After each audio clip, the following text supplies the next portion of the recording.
할렐루야. 아멘. 스탠리 존스라는 선교사가 인도에서요 노방전도를 하는데 해교도 그 사람이 다가와서 이런 얘기를 합니다. 당신네 기독교인이 가지지 못한 것이 우리에게 있지요. 이랬어요. 그랬더니 뭔데요? 그러니까 우리는 메디나에 가면은 마호메트 시체를 넣어둔 무덤이 있는데 그것은 마호메트가 역사적 실존인이라는 것을 증명하는 것이다. 그러나 당신들이 믿는 예수는 그런 것이 없지 않느냐 이렇게 얘기했대요. 그러니까 이 스탠리 존스가 기뻐하며 손뼉을 치면서 맞습니다. 그러나 그것이 바로 기독교가 다른 점입니다. 그렇게 얘기를 했대요. 즉 다시 말하면 우리가 믿는 예수님은 다시 살아나셨습니다. 아멘. 그렇기 때문에 무덤이 비어 있는 것입니다. 아멘.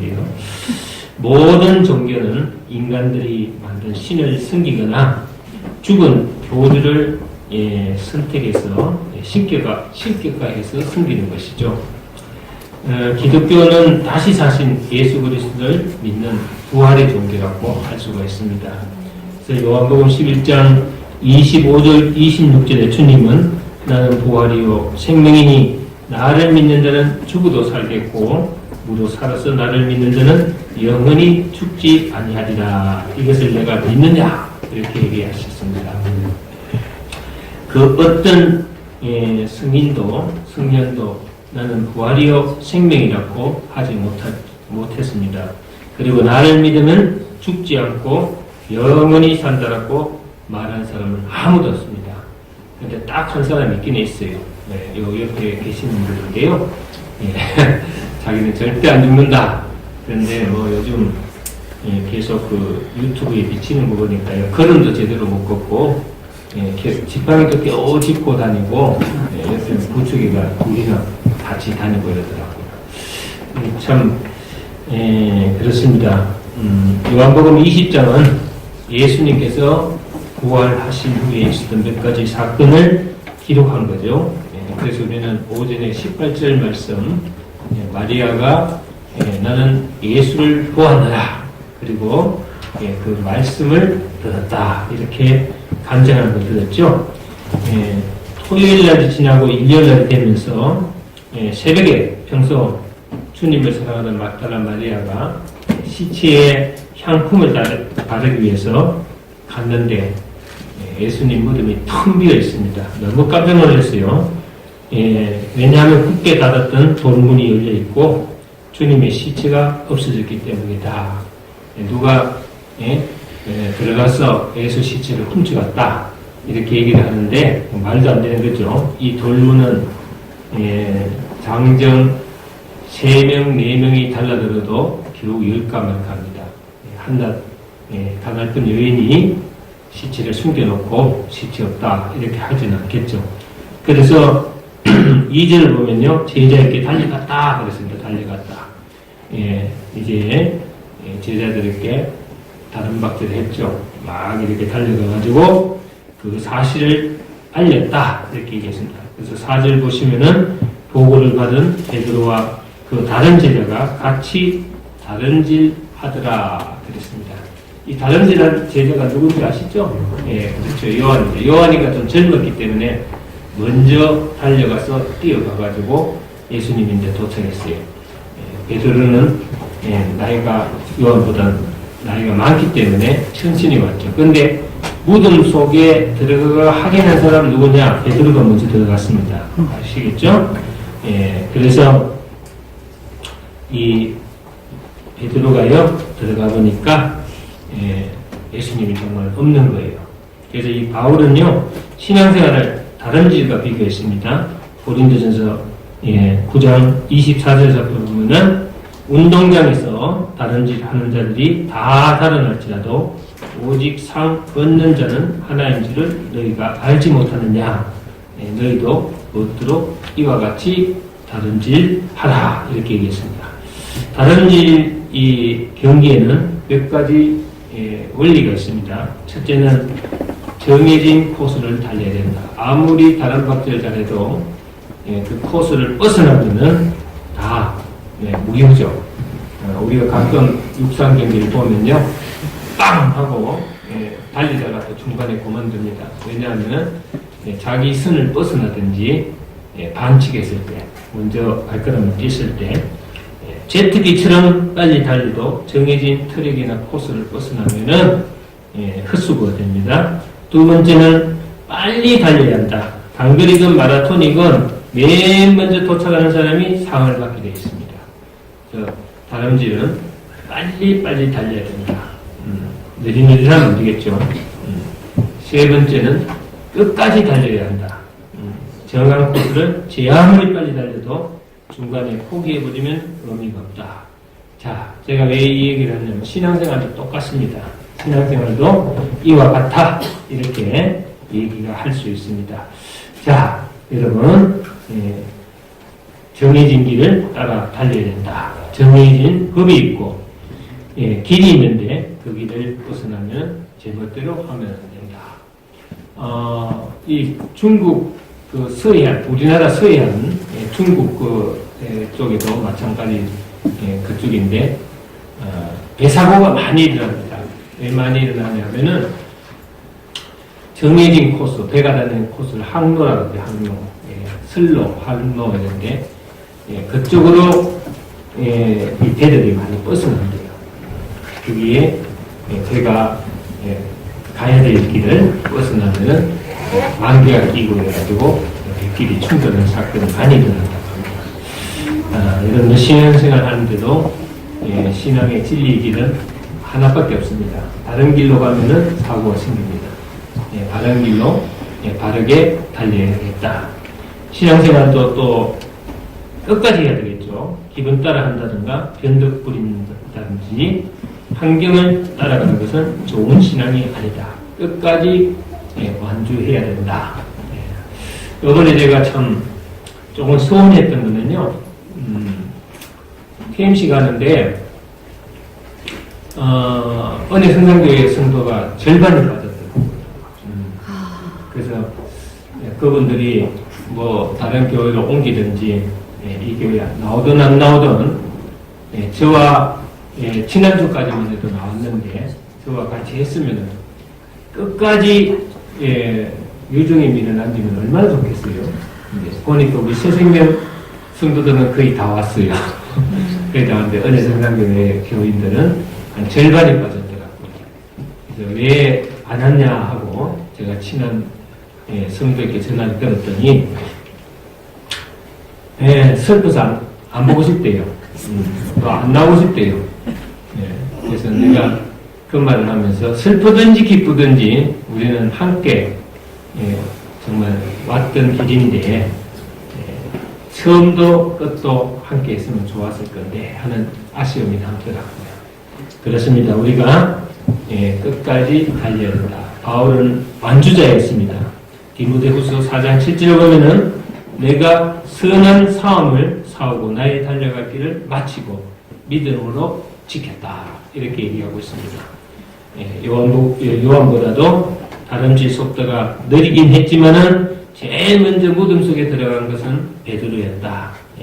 중단하지 마시고 끝까지 달리시기를 주의 이름으로 축원합니다. 아멘. 또 하나는 새벽에 만났습니다. 예수를 20장 1절 보시면 막달라 마리아가 맨 먼저 이른 새벽 예수님의 무덤을 찾아갔다 그랬습니다.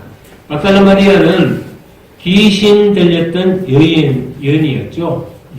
근데 주님의 은혜로 구원받고 주님을 정성으로 따르며 죽을 때까지 정말 변함없이 섬겼던 여인이었습니다. 20장 11절 보시면은 예수님의 무덤이 비어있는 것을 본 마리아가 무덤 밖에 서서 울고 있었습니다. 자, 그때 무덤 안에 흰 옷 입은 두 천사가 앉아있는 모습을 보았습니다.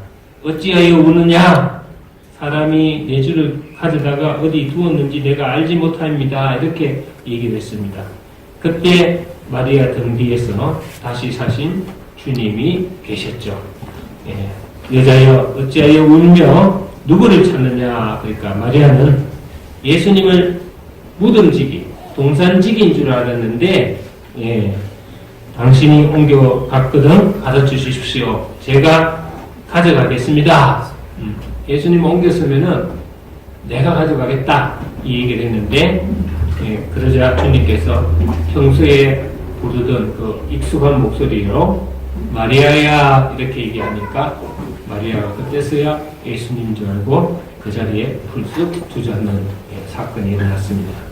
자, 이른 새벽 무덤을 찾아간 마리아는 최초로 부활의 주님을 만나는 사건이 되었다. 자, 새벽에 다시 사신 주님을 만났다는 사실을 주목해야 됩니다. 예, 아브라함이 이삭을 바치려고 모리아산을 갈 때 떠난 시간이 언제입니까? 새벽이죠. 예, 새벽입니다. 또 야곱이 천사와 씨름하고 승리한 전표로 이스라엘이라는 이름을 받은 것도 새벽이었죠. 한나가 하나님께 눈물 뿌리며 기도하고 응답받은 시간도 새벽이었습니다. 시편 57편 8절 보면은 다윗이 내가 새벽을 깨우리로다 했습니다. 예, 그는 새벽 일찍 일어나 잠든 돼지를 깨우고 잠은 왕궁을 깨웠습니다. 새벽에 깨운 뒤 그는 찬송하고 기도를 했습니다. 출애굽기 14장 26절 27절을 보면은 홍해가 갈라져서 이스라엘 백성이 홍해를 육지처럼 걷는 시간도 새벽이었습니다. 여호수아 6장 15절을 보면은 여리고성이 다이너마이트 한 방 터뜨린 일 없이 그냥 와르르 무너진 것도 새벽이었다. 시편 46편 5절을 보면은 새벽에 하나님이 도우시리로다. 아멘입니까? 마가복음 1장 35절을 보면 주님도 새벽에 한적한 곳으로 가셔서 기도하셨다. 그 외에도 말이죠. 새벽에 응답받은 게 너무 많아요. 근데 제가 목회하면서 제 그동안에 성도들 많이 봤잖아요. 새벽 기도하는 사람, 새벽 예배하는 사람, 새벽에 하나님 찾는 사람 전부 다 하나같이 다 응답받았습니다. 게으른 사람은 새벽에 못 일어납니다. 그죠? 그래서 거의 보면요 새벽에 응답받습니다. 새벽에 기도도 하면은 좋습니다. 새벽 예배 나와야 되겠어요. 나와야 되죠? 웃기는 웃는데 웃는 사람 같으면 까져요. 저희 딸이요 결혼하는데 사위가 그 얘기를 하더래요. 자기 아내를 위해서 자기가 만날 색시를 위해서 새벽에 10년 동안 새벽 기도를 다녔대요. 아내를 위해서. 그래서 그 소리 듣고 뿅 갔대요. 못생겼지만. 그래서 프로포즈를 하는데 새벽 기도 10년을 통해서 응답하신 하나님 감사합니다. 저에게 아주 의예쁜 아내를 주셔서 감사합니다. 그 편지를 저한테 보냈어요. 그래서 내가 그걸 보고 나도 안 보고 그냥 결정했어요. 무조건 해라. 그랬더니 둘이가 결혼해서 지금까지도 페이스북 들다 보면 지금까지도 아기가요 100일만 지나면 그 100일 지난 아이 없고 새벽 기도를 나와요. 두 사람이 새벽에 나와요. 그 두 사람이 새벽 예배를 지금 결혼해가지고 한 번도 안 빠졌대. 아기 놓는 날 빼고 아기 100일 지날 때까지 조금 몸조리 하는 거 빼고는 다 나갔대. 그래서 둘이가 내가 보니까 별 문제 없어요. 사왔다 그러면 새벽 예배 못 나가. 그죠? 이건 안 사오는 거예요. 일찍 자고 일찍 일어나고. 그래서 둘이가 아무 문제 없이 무난하게 삽니다. 그래서 제가 요즘 젊은 애들 보면은요, 돈 때문에 고생하고, 뭐 때문에 고생하고, 뭐 때문에 사고, 찌지고, 볶아는데 그게 하나도 없어. 그래서 야, 너네들 진짜 축복받았다. 너네들 정말로 너희들은 하나님 복받은 가정이다. 이러니까 둘이가 똑같이 이구동성으로 우리는 새벽에 가서 기도하잖아요. 그날그날 있는 일을 새벽에 가서 기도하니까 네, 편안하게 통과하게 해주시죠. 아멘. 할렐루야. 아멘. 네, 그런데 저는 뒤에서 부끄러워요. 저는 새벽에 일어나기가 싫어서 미국으로 도망간 사람입니다. 네, 그래요. 제가 밤늦게까지 이 대물림 기도, 중보 기도를 하기 때문에 새벽에 일어나는 게 고역스러워요. 2시, 3시까지 기도하니까요. 4시에 나와야 되니까. 하루 종일 못 자는 거야. 그러니까 새벽 예배를 보면은 아침에 자야 돼요. 가서. 그렇습니다. 이 제가 좋아하는 일본 작가 사이쇼 히로시라는 사람이 있는데요. 이 사람이 쓴 아침형 인간이라는 책이 있어요. 아침형 인간. 여러분들 기획되면은 한번 사보시면 알겠지만은 아침에 일찍 일어나면 건강해지고 부유해지고 현명해진다면서 아침 일찍 일어나는 것은 천냥이고 밤에 깨어있는 것은 백냥이다. 이렇게 얘기했습니다. 그러나 일찍 자고 일찍 일어나면 병이 없답니다. 병이 없고 거지도 부지런하면 더운 밥을 얻어먹는다. 무슨 말인지 알겠죠? 거지도 부지런하면 찬밥을 먹는 것이고 좋은 밥을 얻어먹는다. 가난뱅이도 늦도록 안 자고 있지만은 부자는 일찍 일어나 설친다. 이렇게 나와 있어요.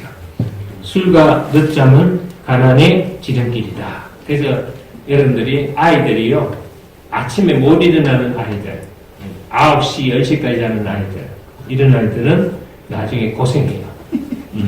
안 깨워도 아침에 빨딱 일어나는 애들은요 걱정하지 마세요. 얘들은 다 성공합니다. 아시겠죠? 그래서 이 얘기를 꼭 아이들한테 전해주세요. 새벽에 일찍 다시 사신 주님을 우리가 만납시다. 기도하고 찬송합시다. 할렐루야. 그래서 요한복음 20장 19절 31절까지 보면요 두려워 말고 두려워하고 떨고 있는 제자들을 만나주셨고 도마를 만나주신 기사가 기록되어 있다.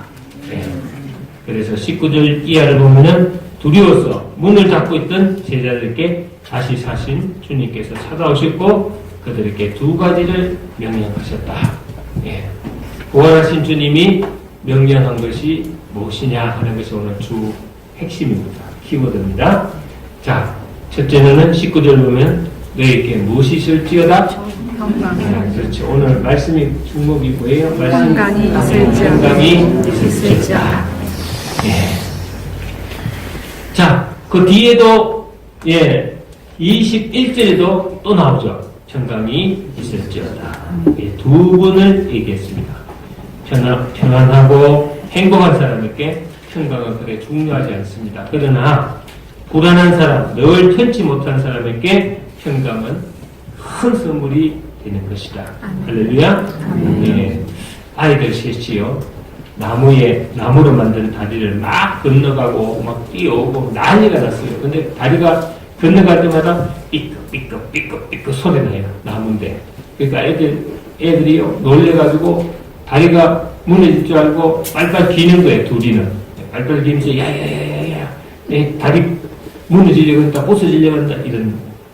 근데 하나이는요 그냥 막 신이 나가 지 혼자 막 쫓아다니고 뛰어갔다가 건너왔다가 또 갔다가 그러니까 두 아이가 물었어요. 야, 넌 겁도 안 나냐? 그러니까 얘가 왜 겁이 안 나니? 이 다리는 일부러 소리가 나도록 만들어놨어. 얘는 아는 거예요, 답을. 그래? 이건 우리 아버지가 미국에서 공부하고 오신 우리 아빠가 설계했는데 재밌으라고 일부러 다리가 그럴 때마다 삐걱삐걱 소리 나도록 만들어놨다는 거예요. 그러면서 막 얘는 쫓아다닌 거예요. 자, 몇 사람하고 손잡아보세요. 평강은 지어 짠다고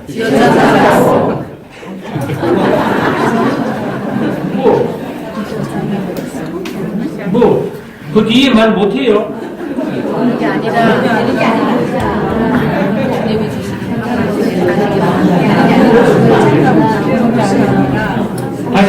평강은 쥐어 짠다고 나오는 것이 아닙니다. 평강은 하나님의 선물입니다. 평강을 평화잖아요. 이 평화를 라틴어로 팍스라고 그래요. 팍스. 이 팍스라는 데서 영어가 유래가 되는데 그 영어가 뭡니까? 피스. 네, 피스죠. 이 팍스는 강제적으로 쟁취하는 평화를 얘기하는 거예요. 그런데 우리가 늘 부르는 노래 있죠. 평화, 하늘 위에서 내려오기. 이 평화는 뭐예요? 이 평화는 네? 뭐예요? 이 평화는 히브리어로 샬롬. 하나님이 주시는 평화. 할렐루야. 여러분들이 옆 사람 한번 쳐다보세요. 샬롬. 샬롬이 뜻은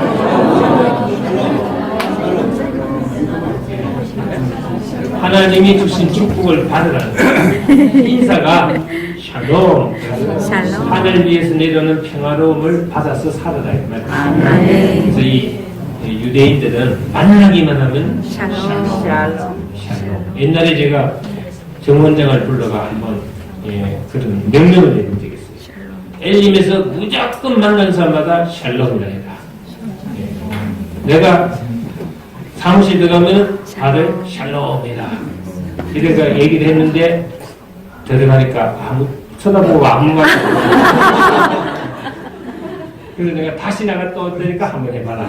다시 나갔다 오니까 그때 생각나는지 정원장이 샬롬 이러더라고요. 그 후에 의식에서 잘 못하던 정원장이 밑에 우리 봉사들한테 한번 기억나죠?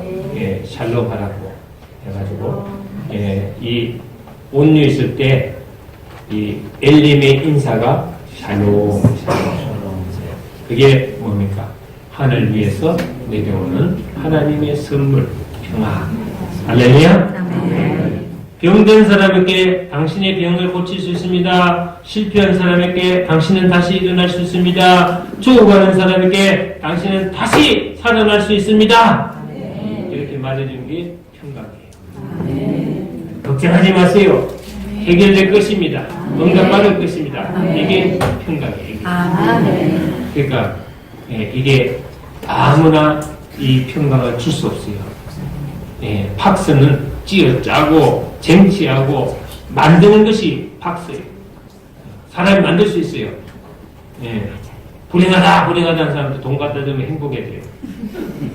그런데 그 돈이 떨어지면 금방 또 불행해져요. 그죠? 근데 하나님의 이 샬롬은 언제나 편안한 것을 얘기하는 거예요. 언제나. 할렐루야. 그래서 여러분 사람은 그런 평안을 줄 수가 없어요. 그러니까 다시 사신 예수, 죽음을 이기신 예수, 만병의 의사이신 예수. 할렐루야. 이 예수님이 평강이 있을지어다. 편안하라. 이렇게 말씀하실 수 있는 겁니다. 할렐루야. 실증나는 종교가 있고요. 깊이 들어갈수록 힘이 솟구치고 기쁨이 샘솟는 종교가 있습니다.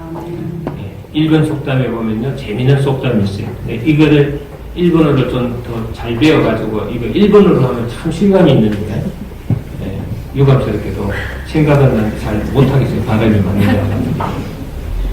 이 속담이 뭐냐? 미인은 살찐 여자를 얘기하는 겁니다. 미남도 살찐 남자를 얘기하는 거죠. 미인은 사흘 보면 실증나지만은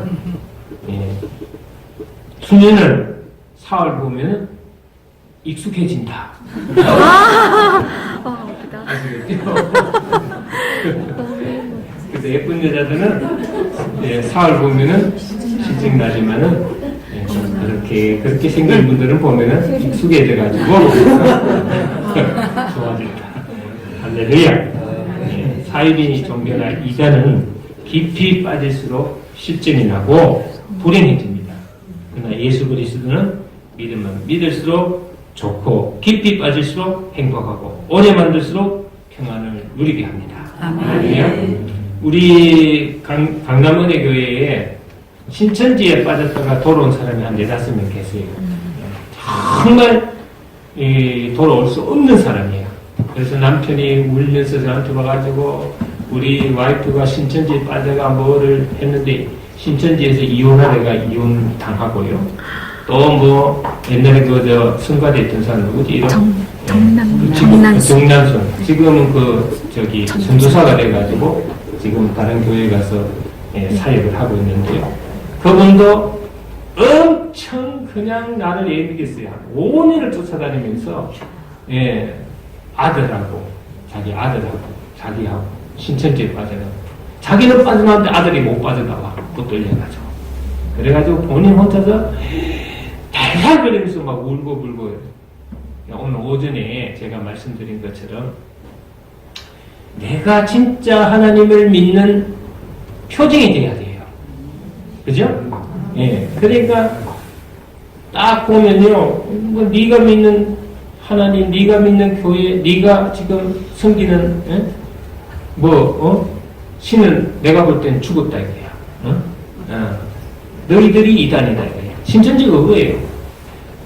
지금 사람들 모이는 거 보세요.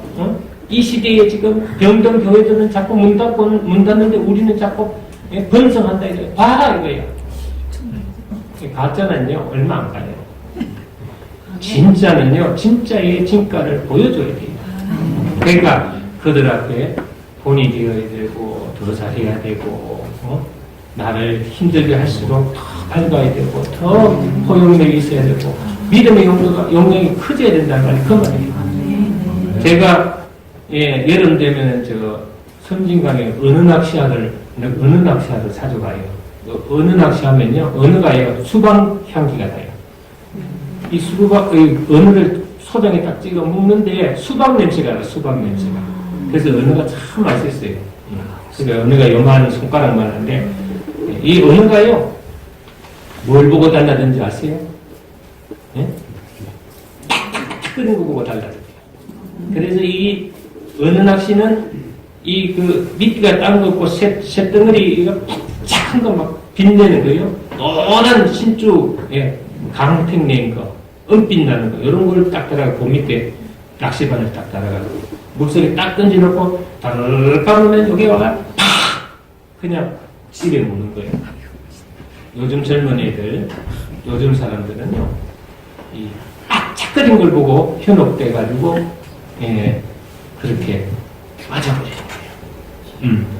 그래서 여러분들이 24K보다 18K, 14K가 더 빛나고 더 이뻐요. 24K는 어때요? 순금은 변하지는 않지만 별로 이쁘지가 않아요. 누래가 별로 이뻐요.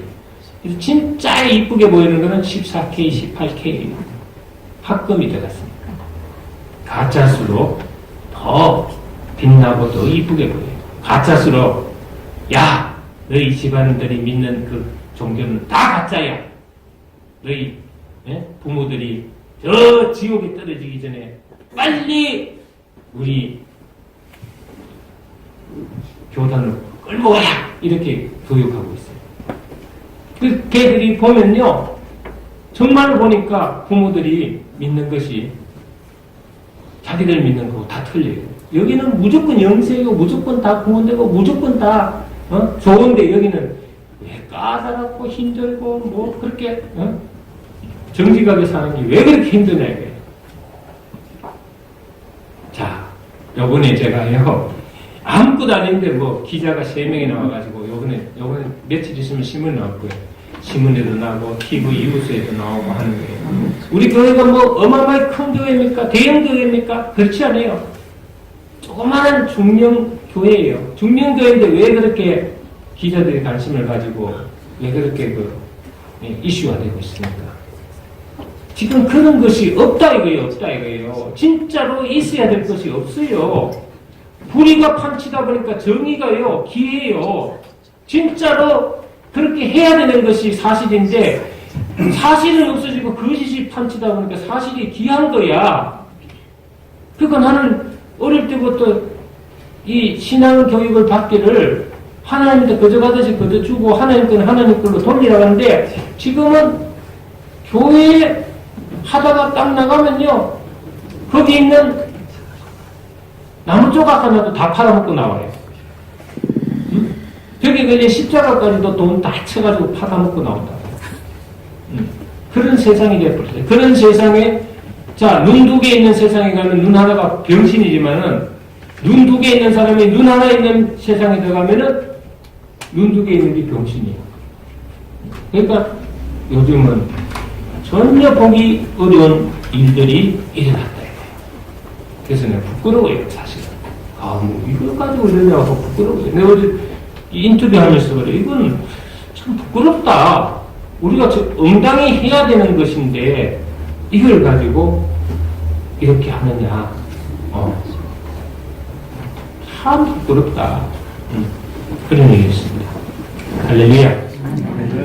그래서 오늘 주님이 구원하셔서 첫 번째는 편안할지어다. 그리고 두 번째는 뭐라 그랬어요? 끝에 보세요. 22절 보면은 말씀하시고 그들 향하여 숨을 내쉬며 이르시되 성령을 받으라. 할렐루야. 주님 다시 살아나셨죠. 그리고 주님이요 우리에게 한 첫마디가 평강이 있을지어다. 그리고 그 평강을 유지하기 위해서는 너희는 성령을 받아야 된다. 성령을 받지 않고 그냥 왔다 갔다 하는 것은 육신의 덩어리를 그냥 끌고 왔다 갔다 하는 거예요. 여러분 영원히 살기 위해서는 성령을 받아야 돼요. 막달라 마리아도 보았고 베드로도 보았고 요한도 보았고 그리고 다른 제자들도 다 보았습니다. 다시 사신 주님을 만났습니다. 그 중에 한 명만 나는 믿을 수 없다 그랬습니다. 왜? 내 눈으로 확인 안 하고 내가 믿을 수 없다. 누구예요?